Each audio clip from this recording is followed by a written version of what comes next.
Entre nous.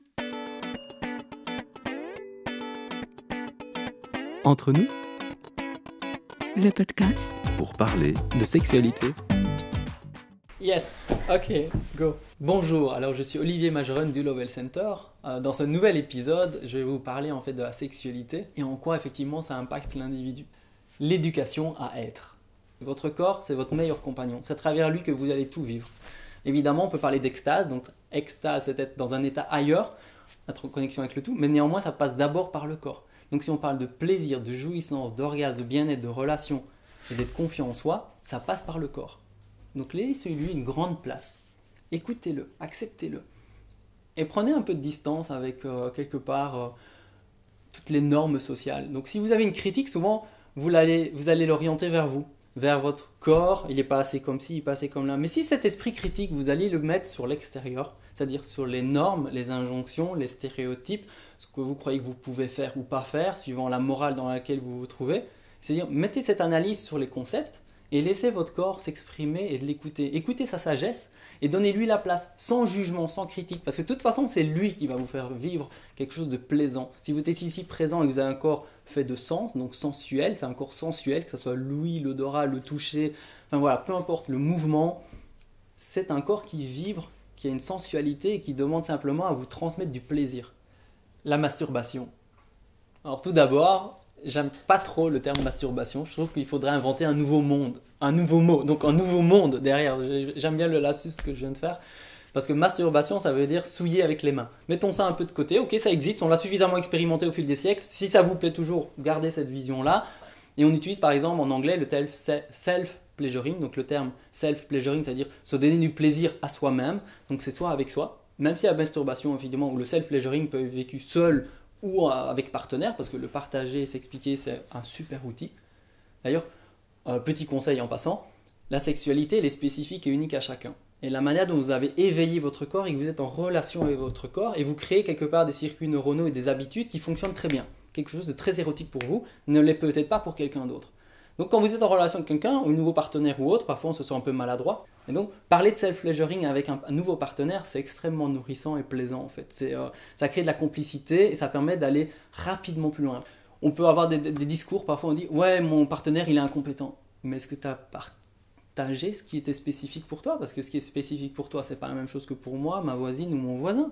Ensuite, naturellement, c'est un outil de découverte du corps et de son plaisir. Depuis le plus jeune âge, ok, on peut se toucher. Et qu'est-ce qui me plaît? De quelle manière? À quel rythme? À quelle fréquence? À quel moment de la journée? Pourquoi je le fais? Pour quelle intention? On peut dupliquer et reproduire. Parce que voilà, quand on parle de sexualité, souvent on parle de reproduction, mais on reproduit beaucoup de schémas mentaux, de manières de faire, d'habitudes et de rapport au corps. Mais tiens, si j'ai envie d'essayer autre chose, ça m'amène à tout un nouvel univers. D'ailleurs, beaucoup de gens associent aussi le self-pleasuring avec des sex toys. Et c'est génial parce que ça permet de se découvrir et de dire « Ah tiens, je ne savais pas que mon corps pouvait m'envoyer cette sensation. Ah, qu'est-ce que ça fait du bien en fait !» Et puis ça nous ramène à notre rapport au plaisir et de se dire « Tiens, est-ce que ma sexualité, c'est le seul lieu dans ma vie où j'ai autant de plaisir ?»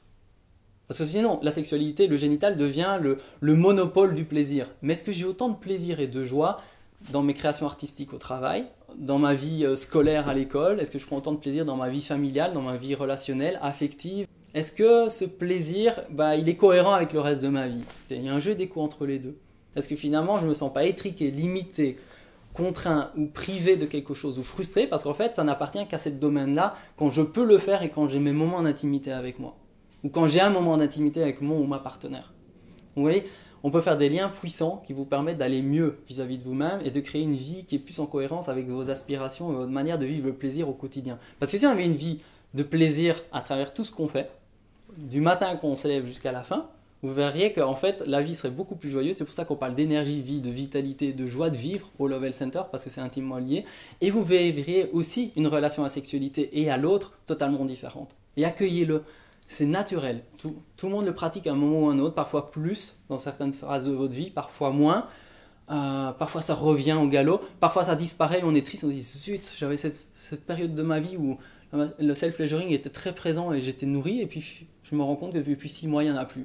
C'est pas grave, ça vient, ça part, votre vie est fluctuante. Accueillez-le et discutez-en autour de vous. Vous verrez qu'il y a un univers incroyable et on en découvre encore tous les jours. La périnatalité et la parentalité.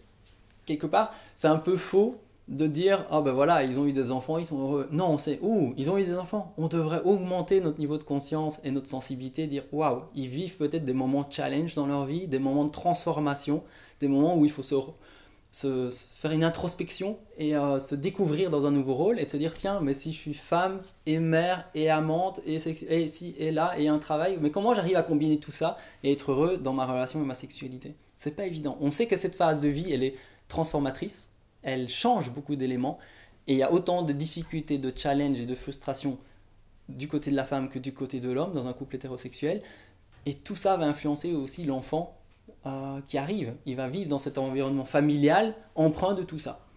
Et ça va nous accompagner, et donc plus on va aider les couples à savoir parler de sexualité, se rencontrer dans leur vie, en périnatalité, au mieux ils vont pouvoir être présents à l'enfant, et au mieux ils vont pouvoir accompagner leur enfant dans sa vie sexuelle aussi. Parce que notre vie sexuelle, comme je l'ai dit, elle nous accompagne toute notre vie, mais il faut pouvoir aussi l'accompagner la ménopause. On croit parfois que c'est une femme, alors ça peut être on peut changer de perspective, on peut considérer que c'est un début d'une nouvelle phase, ça peut être quelque part une opportunité de changement ou de transformation ou un levier de sagesse et d'en faire quelque chose de positif et d'émerveillant pour la personne et pour ses partenaires. Et puis effectivement, c'est pas parce qu'on vieillit qu'il n'y a plus de sexualité, hein. On sait bien que les personnes âgées ont aussi une vie sexuelle et parfois plus intense que les jeunes, ou parfois les jeunes ont plus de vie sexuelle que des adultes qui a priori on croit actifs. Et donc notre vie sexuelle est indépendante en fait de notre âge, mais parfois à un âge plus âgé, on se rend compte qu'il y a beaucoup de choses qui se passent et peut-être un remaniement en fait de notre relation à la vie et donc notre relation aussi à la sexualité. Et on va se permettre peut-être des choses, des rencontres et de dialoguer différemment et de s'ouvrir un espace des possibles élargi.